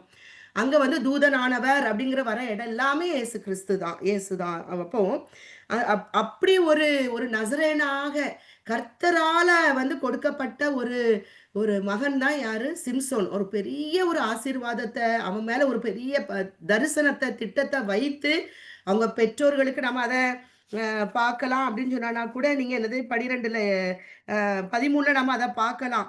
அந்த அளவுக்கு அப்பம் கூட அதுல இருக்கு 13:8ல பிறக்கப் போகிற பிள்ளைக்காக நாங்கள் செய்ய வேண்டியதை எங்களுக்கு கற்பிப்பீராக என்று வேண்டிக் கொண்டான் மனோவா. அப்ப ஆண்டவர் மனோவான் சத்தத்துக்கு செவி கொடுத்து, அவன் எப்படி அந்த குழந்தைய வளர்க்கணும் எல்லாமே சொல்லிக் குடுத்து, அவன குறிச்ச காரியங்கள் அவங்க அவங்க 2 பேருக்குமே கணவன், மனைவியுமே அவருக்கு வந்து அந்த பலியிடும்போது கூட பார்க்குறாங்க. அவரு பேர் என்னன்னு கேட்குறாங்க. அதிசயங்கிறாரு. இவ்வளோ ஒரு ஆசீர்வாதமாக பிறந்த மகன் தான் யாரு? சிம்சோன். இப்படி இருக்கும்போது, இவன் என்ன பண்றான்? ஒரு நாள் வந்து காசாவுக்கு போறான். அங்க ஒரு வேசிய காண்றான். அதுக்கப்புறம் காசாவுக்கு போயி, அங்க இருந்து அவன் என்ன செய்றான்னு சொன்னோன்னா, அ என்ன சோரேக் ஆற்றங்கரையில் இருக்கிற தெலீலாள் என்கிற ஒரு ஸ்திரீயோட சிநேகமா இருக்கிறான். இவன் வந்து இந்த பெண்களோடயே சிநேகமா இருக்கிறதுல ரொம்ப இன்ட்ரெஸ்ட் காட்டுறான். இதுல பார்த்தீங்கன்னா, இது 3வது ஆள் இந்த தெலீலாள். அப்படி இருக்கும்போது, இவன் என்ன செய்றான், அ அவ வந்து அந்த ப அ அ இவனுடைய பலம் எங்க இருக்கிறது என்று அ அந்த பெலிஸ்தியர்கள் ஏன்னா இவன் பெலிஸ்தியர்களுக்கு அகைன்ஸ்டா வந்து கர்த்தருடைய சித்தத்தை செய்றான். பெலிஸ்தியர்கள வந்து மேற்கொள்றது கர்த்தருடைய சித்தத்தை அவர் செஞ்சுட்டு தான் இருக்கிறான். இப்ப பெலிஸ்தியர்களுக்கு என்னன்னா, இவன் என்ன பலத்துல இப்படி பண்ணுறான்? அ அப்ப இவன்ட்ட இருக்கிற அந்த பலத்த நம்ம எடுத்துட்டோம்னா, இவன் ஒன்றும் இல்லாமல் ஆயிருவானே! அப்படின்னு சொல்லிட்டு, இந்த தெளிலான்கிற பெண்ண ஒரு பகடைக்காயா அவங்க அந்த இடத்துல என்ன செய்யலாம்? பயன்படுத்துறாங்க. அப்போ அவனை கட்டி சிறுமைப்படுத்துவதற்கு எதினாலே அவனை மேற்கொள்ளலாம் என அறிந்து கொள். அப்பொழுது நாங்கள் ஒவ்வொருவரும் 1100 வெள்ளிக்காசு உனக்கு கொடுப்போம் என்றார்கள். ஒவ்வொருவரும் ஒரு ஆள் இல்ல. 1100 இப்ப அவளுக்கு எது வந்து ஆசையாயிட்டு அந்த வெள்ளிக்காசு மேல. அந்த பணத்தின் மேல அவளுக்கு ஆசைப்பட்டு, இவ அவங்க சிநேகிக்கிறான் அப்படின்னு சொன்னா, அவங்க சொல்றாங்க அவன சிறுமைப்படுத்துவதற்கு. அப்ப இந்த பொம்பள உண்மையாவே அவன உண்மையா அன்பு செய்திருந்தானா, ஐயோ! நம்ம சிநேகிக்கிற அந்த நபர வந்து இவங்கலாம் சிறுமைப்படுத்தணும்னு நினைக்கிறாங்களே! ஆ சிம்சோன் பெருசா? இல்ல 1100 வெள்ளிக்காசு பெருசான்னு அந்த பொம்பள யோசிக்கவே இல்ல. அவ என்ன பண்றா?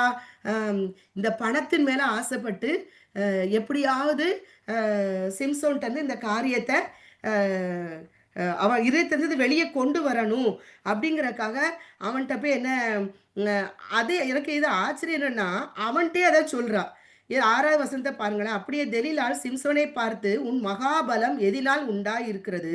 உன்னை சிறுமைப்படுத்த உன்னை எதினால் கட்டலாம் என்று நீ எனக்கு சொல்ல வேண்டும்" என்றாள். அப்போ இந்த இடத்துல பார்த்தான்னா, இவனும் எப்படி இருக்கான்? அ ஒரு முட்டாள் மாரி தான் இருக்கிற மாரி இருக்கு. அவ சொல்றா. அவளும் பணத்துக்கு ஆசைப்பட்டு அவங்க சொல்றத அவளும் தப்பு பண்றா. அதே இத வந்து அப்படியே இவ சொல்றா. உன்னைய வந்து சிறுமைப்படுத்தலாம்னா, எதால எப்படி உன் பலத்த எடுக்க முடியுங்கிறத கேட்கும்போது கொஞ்சமாவது அதாவது அ அவ சீக்ரெட்டே உடைச்சுட்டு தான் சொல்றா. அப்ப மாதிரி இந்த நபருக்கு இந்த சிம்சோனுக்கு கொஞ்சமானும் யோசனை இல்ல. நம்மள்ட்ட இப்படி கேட்கிறாளே! இப்ப நம்ம ஞானமா இருக்க வேண்டாமா? இப்படி நம்மள்ட்ட பலத்த இவள்ட்ட சொன்னோம்னா, பெலிஸ்தர் கையில நம்ம அகப்பட்டுருவோம். அந்த காரியம் கூட இல்ல. ஏன்னா, அந்த தெலீலான் மேல இருக்கிற அந்த மயக்கத்துல, அவன் மொதல்ல வந்து என்ன பண்றான்? 2, 3 தடவ அவள்ட்ட பொய் தான் சொல்றான். பொய் சொல்லிட்டு, அப்புறம் திருப்பி அவ என்ன செய்றா? அ அ 15வது வசனத்துல அவன பார்த்து சொல்றான், "உன்னுடைய இருதயம் என்னோடு இராது இருக்க, உன்னை சிநேகிக்கிறேன் என்று நீ எப்படி சொல்லுகிறாய்?" ஏற்கனவே இவளே அவன சிநேகிக்கல தான். பணத்துக்காக தான் எல்லாம் நடந்துகிட்டு இருக்குது. இதுல வேற இந்த டயலாக் இவன்ட்ட வேற சொல்லி, "நீ என்கிட்ட பொய் பேசுற. நீ எப்படி என்னைய வந்து சிநேகிக்கிறேன்னு சொல்லிட்டு, நீ இப்ப பொய் தானே சொல்ற. என்கிட்ட உண்மையே சொல்லலையே!" அப்படின்னு சொல்லிட்டு, "உன்னுடைய மகாபலம் எங்க இருக்கிறது? நீ என்கிட்ட ஒண்ணும் சொல்லலையே!" அப்படின்னு சொல்லிட்டு 16வதுல பார்க்கிறோம். இப்படி அவனை தினம் தினம் தன் வார்த்தையினாலே நெருக்கி அலட்டிக் கொண்டு இருக்கிறதுனால் சாகத்தக்கதாய் அவன் ஆத்துமா விசனப்பட்டதாம். டெய்லி போட்டு டார்ச்சர். அங்க யோசேப்புக்கும் இதே தான் நடந்தது. ஆனா யோசேப்பு அந்த பாவத்தை அந்த பாவம் இருந்தானா பாவம் பண்ணிருவேன்ட்டு அந்த இடத்த விட்டு நவுண்டு ஓடிட்டான். ஆனா, இந்த இடத்துல இவனும் இவன டெய்லி வந்து என்ன பண்றான், நச்சரிச்சுக்கிட்டே இருக்கிறான். பண்ணோனே இவனுக்கு என்னன்னா, ஐயோ! இது டெய்லி கேட்கிறாளே! எனக்கு கேட்டு கேட்டு எனக்கு என்னது செத்துரலாம் போல இருக்குது. நம்ம நம்ம ஊர் பாஷையில சொன்னா அப்படின்னு சொல்லிட்டு இவன் என்ன பண்றான், தன்னுடைய இருதயத்தை எல்லாம் அவளுக்கு வெளிப்படுத்தினான். வெ அ அதாவது என்னுடைய உங்களுக்கு தெரியும் சவரன் கத்தி என் தலையில படக்கூடாது. நான் வந்து கர்ப்பத்தில் பிறந்ததிலிருந்து தேவனுடைய நசரேயனாய் இருக்கிறேன். அ இத வந்து நீங்க இந்த முடிய நீங்க எடுத்துட்டீங்கன்னா, என்னுடைய பலம் எல்லாம் போயிரும் அப்படின்னு சொல்லிட்டு. அப்போ அந்த அந்த இடத்துல வந்து தெலீலாள் வந்து என்ன பண்றா, இவ தன்னுடைய இதயத்த அவ வெளிப்படுத்திட்டா அப்படின்னு சொன்ன உடனே இது பெலிஸ்தியருக்கு சொல்லி, அவங்க வந்து அவன் என்ன செய்றான், அவனுடைய 7 ஜடைகளையும் சிறைப்பிடித்து சிறுமைப்படுத்தத் தொடங்கினாள். அவன் பலம் அவனை விட்டு நீங்கிற்று. இந்த இடத்துல கொஞ்சம் யோசிக்கல. என்னை உண்மையா சிநேகிக்கிறவர், என்னையே என் தாய் தகப்பனுக்கு கொடுத்து, எனக்கு இவ்ளோ ஒரு நான் பிறக்கறக்கு முன்னதாகவே என்னை குறித்து அவர் விசேஷித்தமா ஸ்பெஷலா என்னைய நெனச்சு, என்னைய அத என்னை சிருஷ்டித்து இந்த உலகத்துக்கு அனுப்புன, எனக்கு இவ்ளோ பலத்த தந்து, என்னைய எல்லாரும் பார்க்கும்படியாக வைத்த தேவன விட்டுட்டு, ஒரு ஒரு பெண்ணுக்காக, அவள் உண்மையான அன்பில்லாத ஒரு பெண்ணுக்காக இருத்த திறக்கிற காரியங்கள். அப்போ அவன் வாயாலேயே அவன் என்ன செய்றான், அந்த கண்ணில போய் விழுந்து, தன்னுடைய பலத்தை எல்லாம் அவன் என்ன செய்றான், இழந்ததுனால, அவன் என்ன செய்றான், சவுலுக்கு சாரி இழந்ததுனால, அவன் கண்கள் பிடுங்கப்பட்டு, ஒரு வேடிக்கை பொருளாக கோமாளி ஆகிறான் அந்த இடத்துல. இப்போ பெலிஸ்தியர்கள் அவங்க தேவன புகழத் தொடங்குறாங்க. அப்போ இந்த சிம்சோனால தேவன் நாமம் அங்க தூஷிக்கப்படுது. அந்த தேவர்கள் என்ன செய்றாங்க? புகழப்படுறாங்க. வேடிக்கையாகுறான். தன் மேல் இருக்கிற தரிசனத்த இழந்து போகுறான். அதே போல நம்ம வாழ்க்கையில நெறைய நேரத்துல நம்ம ஆத்துமா கரைப்படுத்தப்படுவதற்கு ஒருவேள நம்மளே நம்ம வார்த்தையினால கூட நம்ம அந்த நேரத்துல ம் நமக்கு சில நேரத்துல நம்மளுடைய இல்ல இத நம்ம நிரூபிக்கிறோம் அப்படிங்கிற நேரத்துல, சில நேரத்துல நம்ம என்ன செய்றோம்? பேசக்கூடிய காரியங்களா இருக்கலாம். சில நேரத்துல நம்மளே கண்ணில அந்த வார்த்தையினால கண்ணில விழலாம். அல்லது சில மனிதர்கள் நம்மளைய கண்ணில அகப்படுத்தும்படிக்கு நம்மள்ட்ட வந்து தந்திரமா, அன்பா பேசுறமா பேசி நம்ம வாயிலேருந்து புடுங்கி, நம்ம நம்மள என்ன செய்யலாம்? அம் அவமானப்படுத்தக்கூடிய காரியங்கள் காணப்படலாம். ஆனா இதுல நம்ம கற்றுக்கொள்ள வேண்டியது என்னன்னு சொன்னா, நம்ம அப்படி சொன்ன பிறகு நம்ம ஆத்துமா எப்படி இருக்கும்னா, அ சஞ்சலமா என்னது இவனுக்கு எப்படி அந்த தரிசனத்தலாம் இழந்தாலோ, அப்படிப்பட்ட ஒரு காரியங்கள் கூட ஆகலாம். நம்ம மூலமா தேவனுடைய நாமம் தூஷிக்கப்படக்கூடிய காரியங்களா இருக்கலாம். அப்போ அப்போ நம்ம ய ஆனா யார்ட்ட நம்ம எத பேசணும்? அம் சில மாம்ச பிரகாரமா போராடுறவங்க தந்திரமா நம்மள்ட்ட வந்து பேசி, என்ன செய்வாங்க? காரியங்கள நம்மள்ட்ட புடுங்க பார்ப்பாங்க. அப்ப அந்த நேரத்துல நம்ம எப்படி நடந்துக்கிறணும்? நம்ம யார்ட்ட காரியங்கள பேசலாம்? அப்படிங்கிறது நம்ம தேவனுடைய பிள்ளைகள் உண்டு. ஜெபிக்கிற பிள்ளைகள் நமக்காக பாரப்படுற பிள்ளைகள் உண்டு. ஏன்னா, அவங்களும் அந்த பாதையில போகும்போது, நம்ம ஒவ்வொருத்தருடைய வலிகள ஒருவர் நம்ம புரிந்து கொள்ள முடியும். அப்போ அவங்கள்ட்ட அத நம்ம என்ன செய்யலாம்? ஷேர் பண்ற காரியங்களா காணப்படலாம். நம்ம ஒரு ஆவிக்குரிய மனிதர்களா இல்லாம மாம்சத்துல இருக்கிறவங்கள்ட்ட போய் நம்ம கவலைகள சொன்னோம்னா, அவங்க நம்மள கிண்டல் அடிப்பாங்க. "என்ன நீங்க சபைக்கு போறீங்கங்கிறீங்க, கர்த்தாவே கர்த்தாவேங்கிறீங்க, எப்ப பார்த்தாலும் ஜெபம் தான் சொல்றீங்க, ஜெபம் ஜெபம் தான் சொல்றீங்க. நீங்க அத பார்க்க மாட்டோம், இத பார்க்க மாட்டோம், இப்படி பண்ண மாட்டோம், அப்படி பண்ண மாட்டோங்கிறீங்க. ஆனா என்ன நடக்குது உங்களுக்கு? உங்க குடும்பத்துல இப்படியே தான நடந்துகிட்டு இருக்குது." அப்படின்னு சொல்லிட்டு நம்மள என்ன செய்வாங்க? கிண்டல் பண்ற காரியங்கள் உண்டு. அதனால நம்ம கர்த்தருடைய சமூகத்துல அவர்ட்ட அழுது சொல்ற காரியங்கள் அவரால அவருடைய பிள்ளைகள்ட்ட நம்ம என்ன செய்யலாம்? அ ஷேர் பண்ணலாம். நான் அது ஒருவர் பாரத்தை நம்ம ஒருவர் சுமக்கிற காரியங்கள் அது இருக்குது. ஞானமா அந்த காரியத்துல நம்ம நடந்து கொள்ற காரியங்கள், நம்ம ஆண்டவருடைய வழிநடத்துதல் இல்லாதவங்கள்ட்ட போயி நம்ம காரியங்கள என்ன செய்ய வேண்டாம்? ஷேர் பண்ண வேண்டாம் அப்படிங்கிறது சிம்சோன்ட காரியத்திலிருந்து அவன் ஆத்துமாவுக்கு அதுவே என்ன செய்யுது? கண்ணியாக காணப்பட்டது. அடுத்தது பார்த்தீங்கன்னா, நீதிமொழிகள் 19:2 ஆத்துமா அறிவில்லாதிருப்பது நல்லதல்ல. கால் துரிதமானவன் தப்பி நடக்கிறான் அப்படின்னு சொல்லிட்டு இருக்குது. இதுக்கு உள்ள ஒரு இது என்னன்னா, லூக்கா 12ல நமக்கு தெரியும். ஒரு ஐஸ்வர்யவான் அவன் என்ன செய்றான்? அவனுடைய விளை விளை நிலம் வந்து நல்லா விளையுது. விளைஞ்ச உடனே அவன் என்ன பண்றான்? அவனுக்கு ஒரே சந்தோஷம். ஐயோ! நான் விதைச்ச எல்லா விதையுமே என்ன செய்யுது? நல்லா அ ந விளைஞ்சிருக்கிறதே!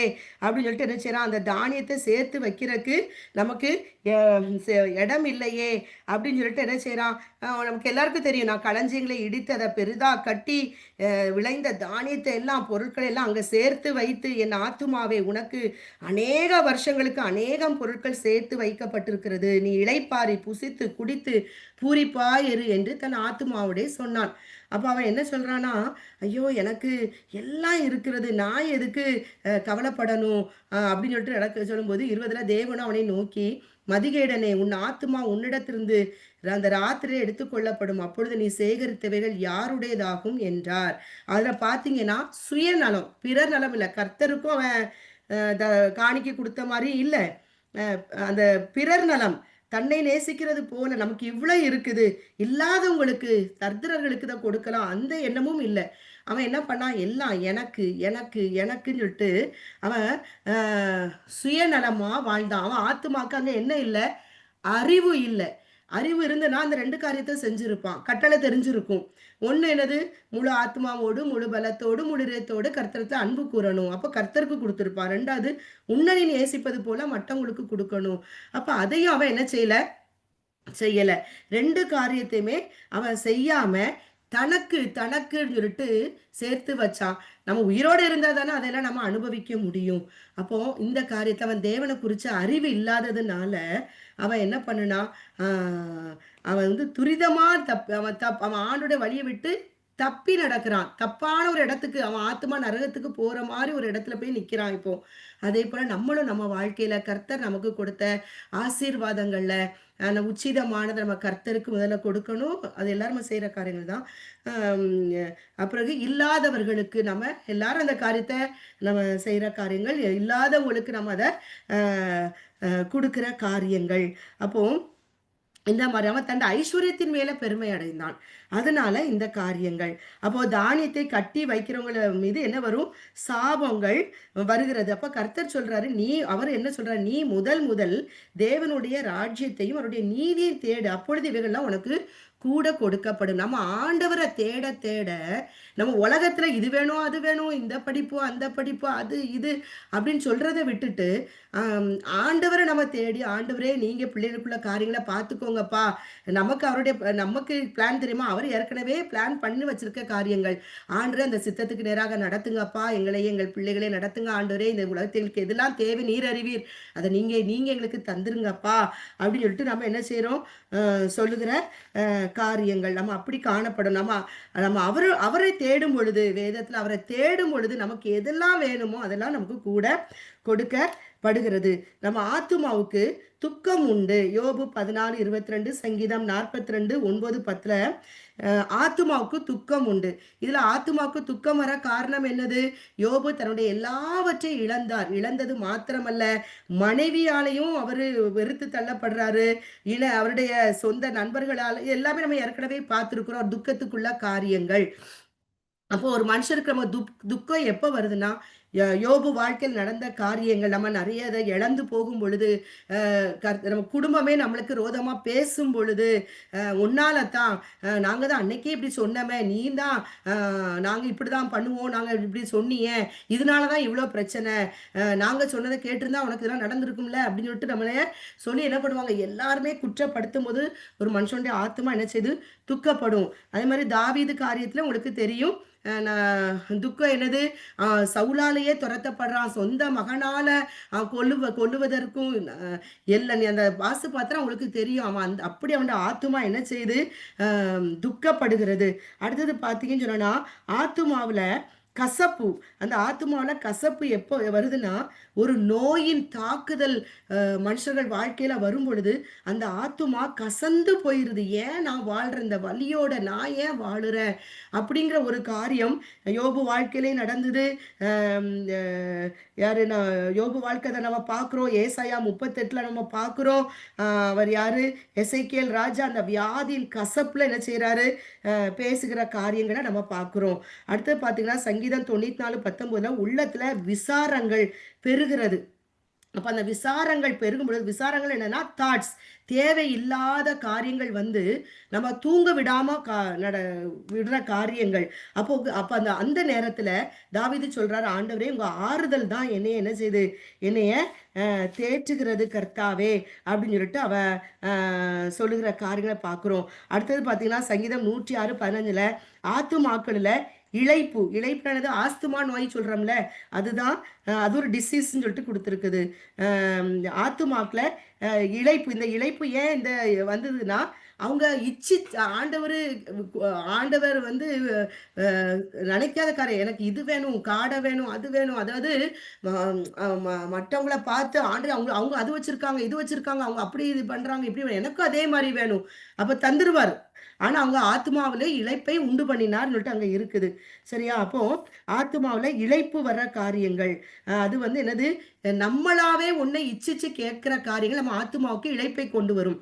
அப்ப நம்ம எதை கேட்டாலும் ஆண்டவரே உங்க சித்தத்தின்படியாக, சில ஆசைகள் நமக்கு இருக்கும். ஆண்டவரே எனக்கு இப்படி ஒரு ஆசை இருக்குதுப்பா, இந்த ஆசை வந்து உங்க சித்தத்துக்கு சித்தத்துக்கு உட்பட்டது இருந்ததுன்னா இந்த ஆசையை எங்களுக்கு நிறைவேற்றி கொடுங்க எங்க பிள்ளைகள் வாழ்க்கையில அப்படின்னு சொல்லிட்டு நம்ம கேட்கறதுல தப்பு இல்லை. ஆனா இவங்க எனக்கு இப்படிதான் வேணும் நம்ம கேட்கும்போது அது நம்ம ஆத்மாவுக்கு எப்படி ஆஸ்மா நோய் மாதிரி ஆயிருது.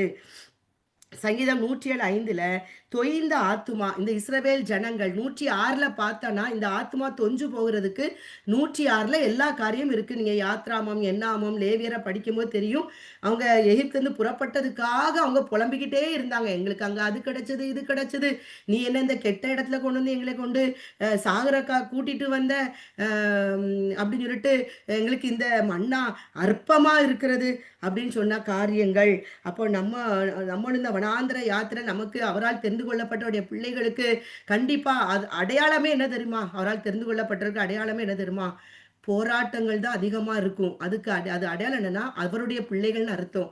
அவரால் தெரிந்து கொள்ளப்பட்ட பிள்ளைகள்னு அர்த்தம். உலகம் என்ன தெரியுமா சொன்னும், இவன் வந்து பாரு பெருசா இவங்க ஊழியம் பண்றாங்களாம், அப்படி பாரு இப்படி நடந்துட்டு இருக்குது அவங்க குடும்பத்துல, இப்படி இருக்குன்னு சொல்லுவாங்க. அது ஏன் தெரியுமா, அவனுக்குள்ள ஆவியானவர் இல்ல, பிசாசு அங்கிருந்து ஒரு ஆவிக்குரிய மனுஷனை ரோதமா பேசுற காரியங்கள். ஆனா பரிசுத்த ஆவியானவர் நமக்குள்ள இருப்பாரானால் நமக்குள்ள உணர்த்துவாரு. நம்ம அடையாளமே நீங்க வேதத்துல பார்த்தோம்னா அவரால் தெரிந்து கொள்ளப்பட்டவர்கள் யாருமே சுகபோகமா வாழல. சுகபோகமா வாழுகிறவர்கள் உயிரோடு இருந்து செத்தவர்கள் என்று வேதம் சொல்லுகிறது. அப்போ நம்ம வாழ்க்கையில இருக்கிற எல்லார் வாழ்க்கையிலையும் நம்ம ஒரு போராட்டத்துல, பிரச்சனையில நம்ம போய்க்கொண்டே தான் இருக்கிறோம். அப்போ அதுக்கு அடையாளம் என்னது?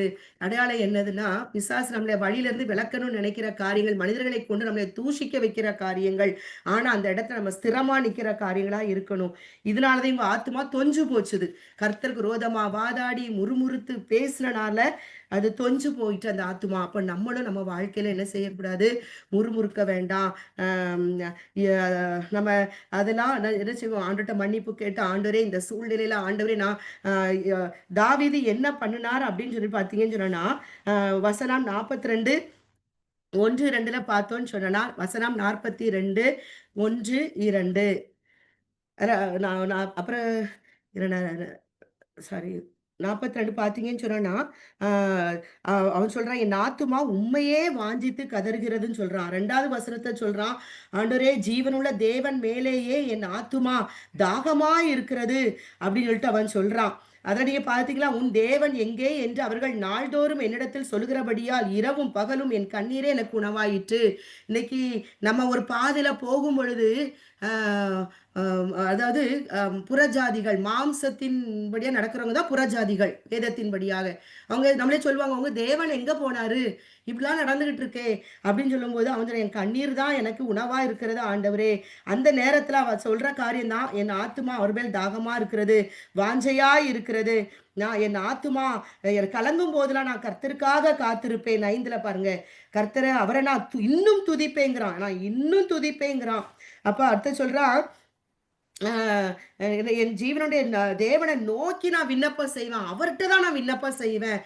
மனுஷன்லாம் சொல்றாங்க, "உன்னை ஆண்டவர் கைவிட்டார்ன்னு" சொல்றாங்க. இல்ல, இல்ல. நான் அவர்ட்ட போய் நான் விண்ணப்பம் செய்வேன். அவர் என்னை மறக்கல. அவர் என் கூட தான் இருக்கிறாரு. அப்படின்னு சொல்லிட்டு அவனே அவன் ஆத்துமாவுக்கு என்ன செய்றான்? பலனை ஏத்திக்கிறான். ஏன் கலங்குற ஆத்துமாவே, நீ வந்து தேவனை நோக்கி காத்திரு. உன் முகத்துக்கு ரட்சிப்பும் தேவனுமாய் இருக்கிற நான் இன்னும் துதிப்பேன் அப்படின்ட்டு சொல்ற இதுதான் நம்முடைய வாழ்க்கையின் அனுபவமா நம்ம மாற்றிக்கொள்ளும் பொழுது நம்முடைய ஆத்துமா என்ன செய்யும்?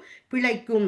சங்கீதம் 39:3 நம்ம பார்த்தோம் அப்படின்னா, சங்கீதம் 39:3 நம்ம பார்த்தோம் அப்படின்னு சொன்னான்னா, என் இருதயம் எனக்குள்ளே அனல் கொண்டது, நான் தியானிக்கையில் அக்கினி மூண்டது. அதே போலதான் சங்கீதம் 55 பார்த்தோம்னா 17:18 அந்தி சந்தி மத்தியான வேளையில் நான் தியானம் பண்ணி முறையிடுவேன், அவர் என் சத்தத்தை கேட்பார்.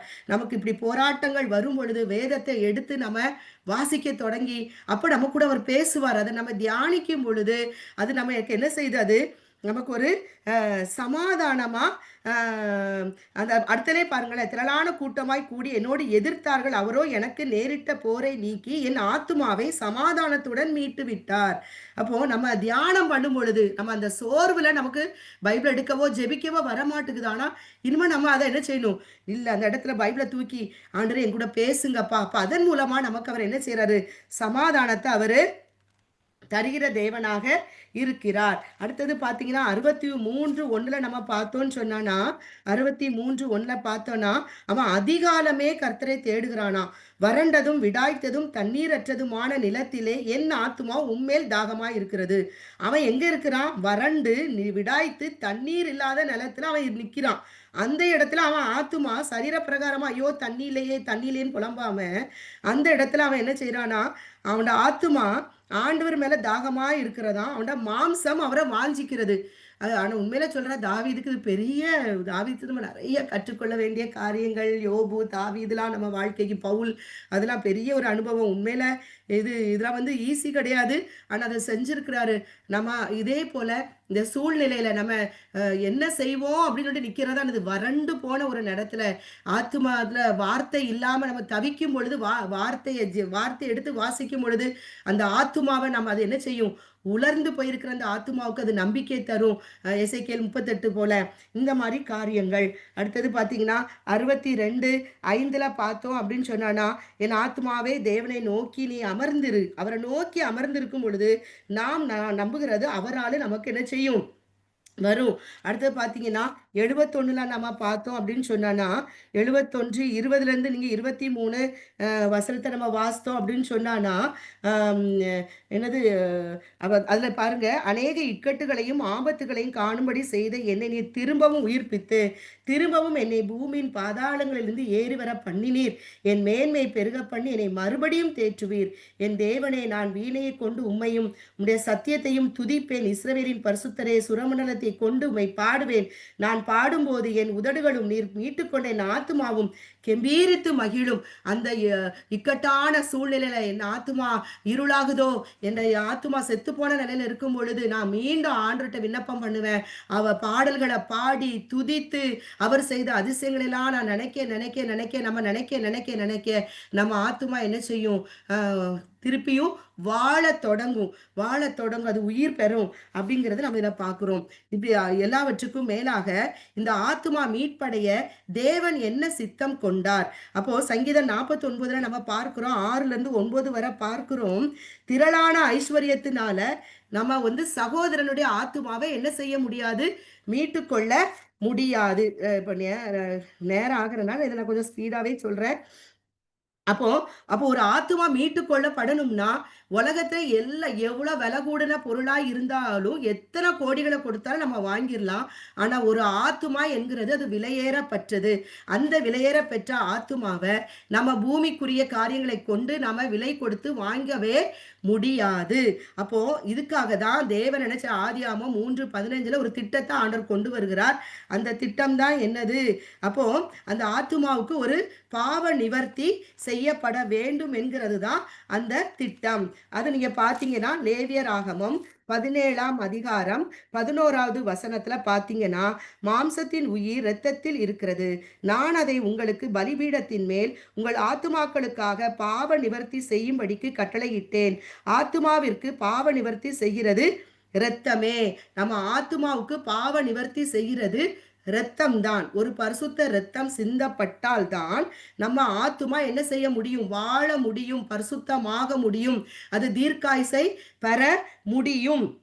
அதனால தான் உங்களுக்கு அ வ அந்த உங்கள் ஆத்துமாக்களுக்காக பாவ நிவர்த்தி செய்யும்படிக்கு கட்டளையிட்டேன். இந்த வார்த்தை எங்க வருதுன்னா, எபிரேயர் 9:22ல அப்படியே நீங்க பார்க்கும்போது, எபிரேயர் 9:22ல அ ஆவியானவர் அதில எழுதியிருக்குங்க. பாருங்க. 9:22 இருக்கு பாருங்க. ம். தேவன் உங்களுக்கு 20லிருந்து பாருங்க. தேவன் உங்களுக்கு கட்டளையிட்ட உடன்படிக்கையின் இரத்தம் இதுவே என்று சொன்னான். இவ்விதமாக கூடாரத்தின் மேலும் ஆராதனைக்குரிய சகல பணிமுட்டுகளின் மேலும் இரத்தத்தை தெளித்தான். நியாய பிரமாணத்தின்படி கொஞ்சம் குறைய எல்லா இரத்தத்தினாலே சுத்திகரிக்கப்படும். இரத்தம் சிந்துதல் இல்லாமல் மன்னிப்பு உண்டாகாது.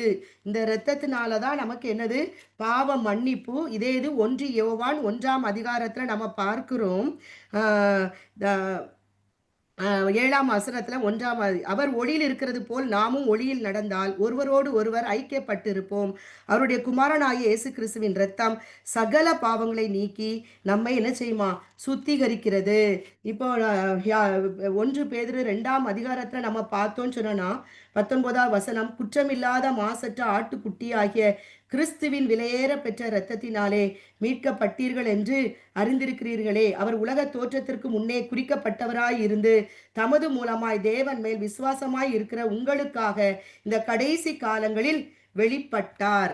அப்போ இந்த ஆத்துமாவுக்கு நிவர்த்தி செய்ய வேண்டியது ஒரு இரத்தம். அது என்ன இரத்தம்னா, ஆட்டுக்குட்டியின் இரத்தமோ காளையின் இரத்தமோ கிடாரின் இரத்தமோ இல்லை.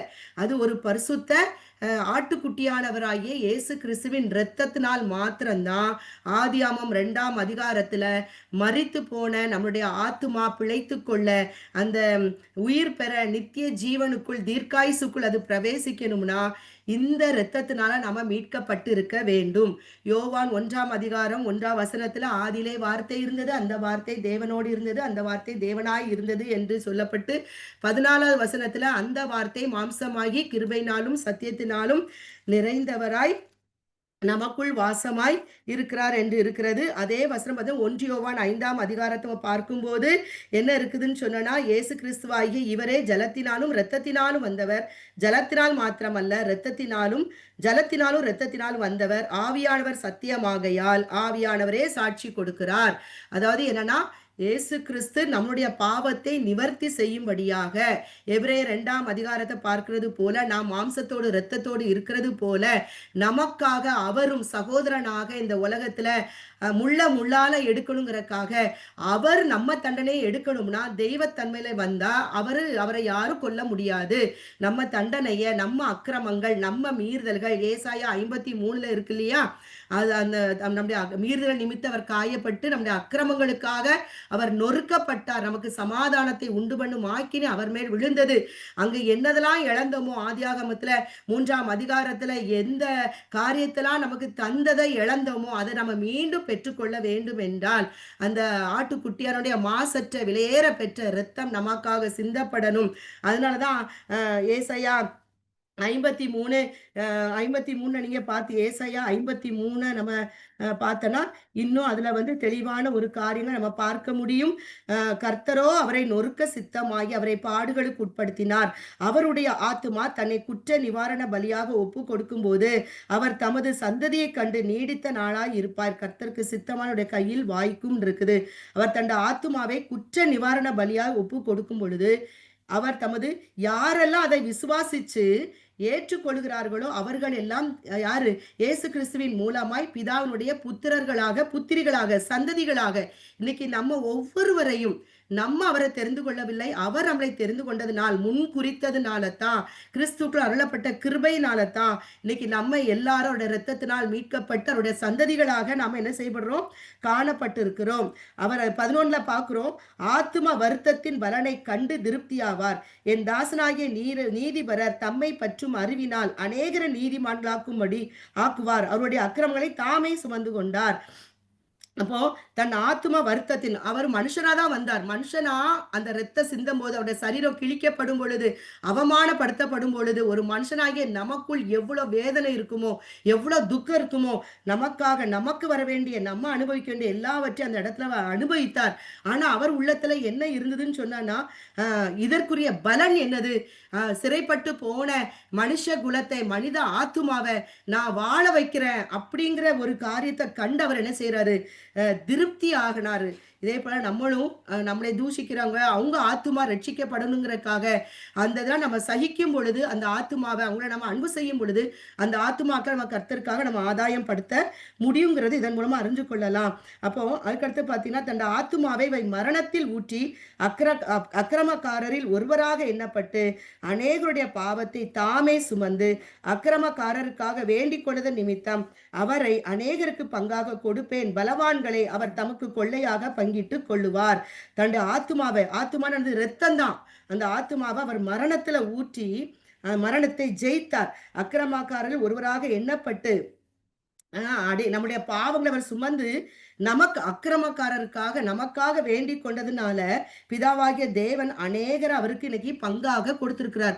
இன்னைக்கு எத்தனையோ பேரை நம்ம பார்க்கிறோம். தேவனை தூஷித்தவர்கள், தூரமாய் இருந்தவர்கள், கடின இதயம் உள்ளவர்கள் எல்லாம் ஒரு நொடி பொழுதுல சவுலை பவுலாக இன்னைக்கு மாற்றினது போல இன்னைக்கு எத்தனையோ சாட்சிகளை நம்ம பார்க்கிறோம். யூடியூப்ல நிறைய சாட்சிகள் இருக்குது.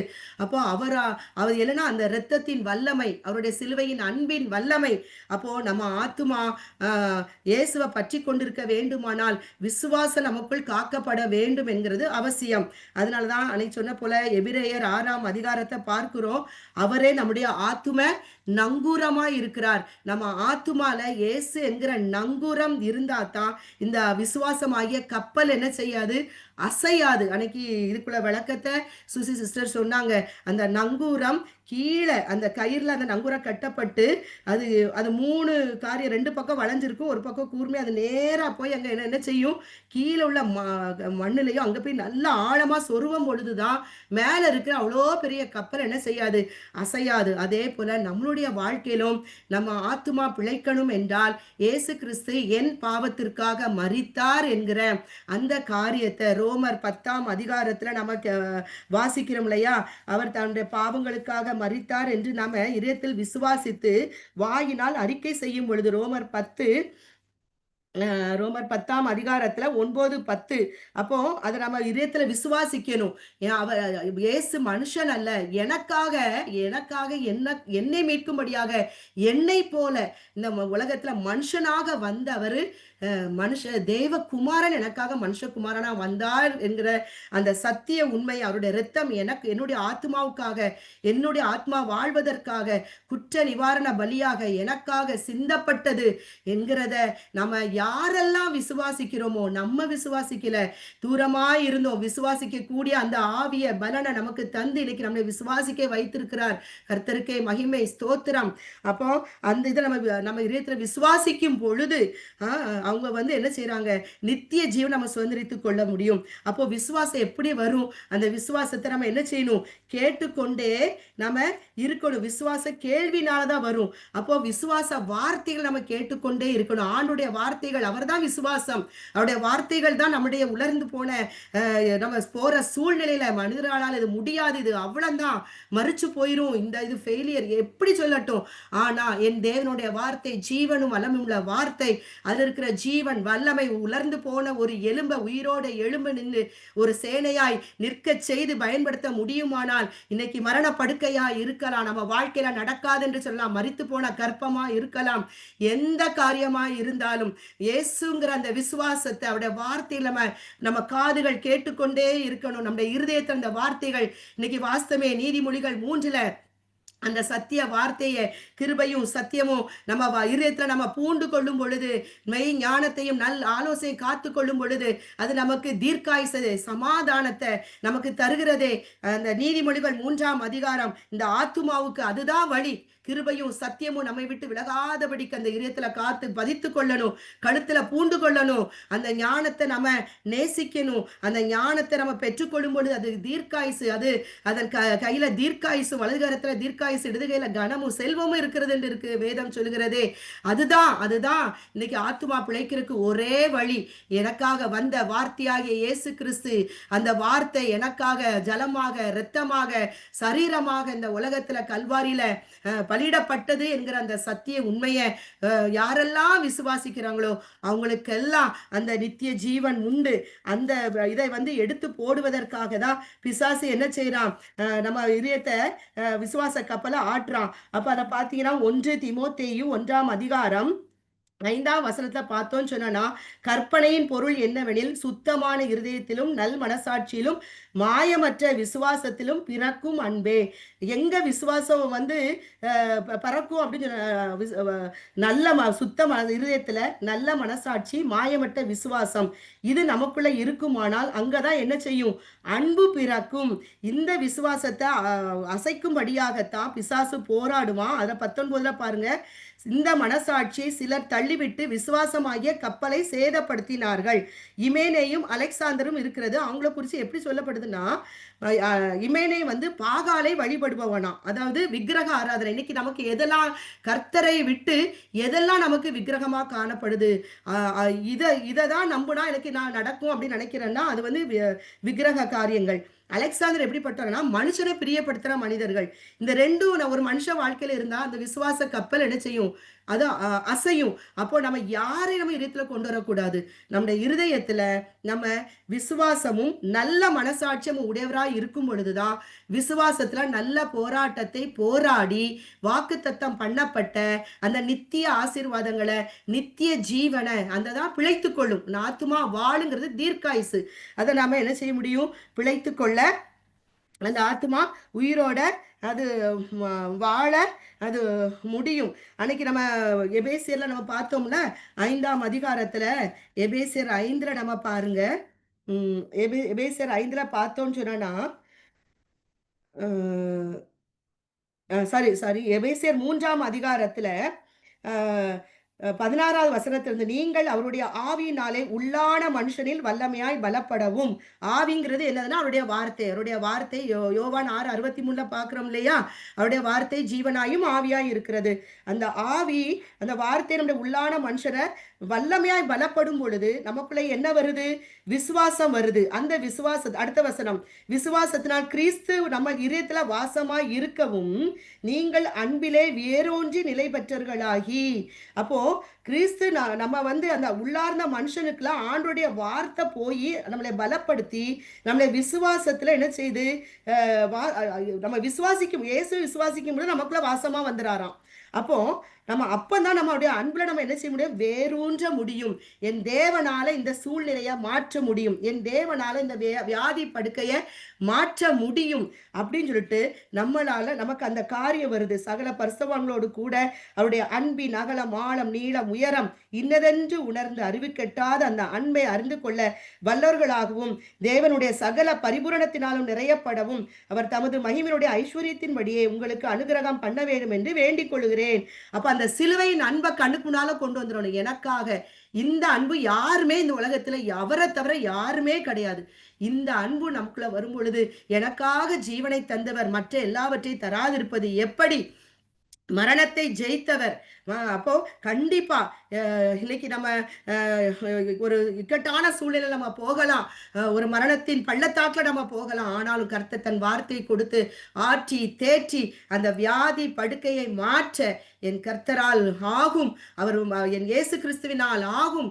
அந்த விசுவாசத்தை நம்ம இதயத்துல என்ன அறிக்கை செய்து எதெல்லாம் நம்ம வாழ்க்கையில நடக்காது முடியாது இவ்வளவுதான் அப்படின்னு சொல்லிட்டு மனிதர்கள் முற்றுப்புள்ளி வச்சு நம்ம காரியத்தையே மறந்துடுவாங்க. அப்படிலாம் இருக்கலாம். ஆனாலும் அந்த விசுவாசத்தை நம்ம ஆத்துமாவை நம்ம காத்து கொள்ளும் பொழுது கிறிஸ்துக்கு மேல இருக்கிற அன்பு நமக்குள்ள அந்த நங்கூரம் வேரூன்றப்படுகிறது. அப்போ இந்த காரியத்தை நம்ம என்ன செய்யணும். ஆண்டவர் சொல்றாரு, அந்த விசுவாசம் இல்லைன்னு சொன்னா எபிரேயர் 10:38-39 சொல்றோம், விசுவாசத்தினாலதான் நீதிமான் பிழைப்பான், பின்வாங்கி போவான், ஆனால் அவன் மேல ஆத்துமா பிரியமா இராது. நாமோ கெட்டு போக பின்வாங்குகிறவராய் இராமல் ஆத்துமா ஈடேற விசுவாசிக்கிறவர்களாய் இருக்கிறோம். அப்ப நம்ம ஆத்துமா ஈடேறணும்னா, நம்ம என்ன செய்யணும்? விசுவாசிக்கணும். ஆண்டவருடைய வார்த்தையை கேள்விப்படணும், கேட்டுக்கிட்டே இருக்கணும். நம்ம கண்கள் அத வாசிக்கணும், வாய் அறிக்கை செய்யணும், இதயத்துல அத பதிக்கணும். இத 4 பேருக்கு அந்த அந்த என்ன செய்யணும்? பூஸ்ட்ட கொண்டு போய் குடுக்கணும் நம்ம. அதுக்காக நம்ம ஒவ்வொருவரையும் அழைத்து, சில பாதைகள நம்மளைய நடக்க விட்டிருக்கிறாரு தேவன். ஏன்னா, அவர் போன பாதையில நம்மளும் நடக்கிறோம். அவர் பெரிய பாதை. அவர் போன பாதை பயங்கரம். ஆனா, அதற்கு ஈக்குவலா நம்ம திராணிக்கு தக்க ஒரு பாதையில நம்மள கொண்டு போறாரு. ஏன்னா, நம்ம அநேகருக்கு ஆசீர்வாதமா இருக்கணும். அநேகருக்கு சாட்சியா இருக்கணுங்கறக்காக, நம்ம ஒவ்வொருத்தர் மூலம் பிள்ளைகளின் மூலம் அவருடைய நாமம் மகிமைப்படும் வேண்டும் என்பதற்காக, அதற்காக தான் அவர் நம்மளைய சில பாதைகள தேவன் அனுமதிக்கிறார். அதனால சோர்ந்து நம்ம போகாம, நம்ம ஆத்துமா ஈடேற முன்னேறி நம்ம போவோம். விசுவாச வார்த்தைகளை பிடித்துக்கொண்டு, தேவனுடைய வார்த்தையை தேடுவோம். அத இதயத்துல பதிப்போம். முன்னேறி செல்லுவோம். கர்த்தர் நாமம் மாத்திரம் மகிமைப்படுவதாக. ஆமென், ஆமென், ஆமென்.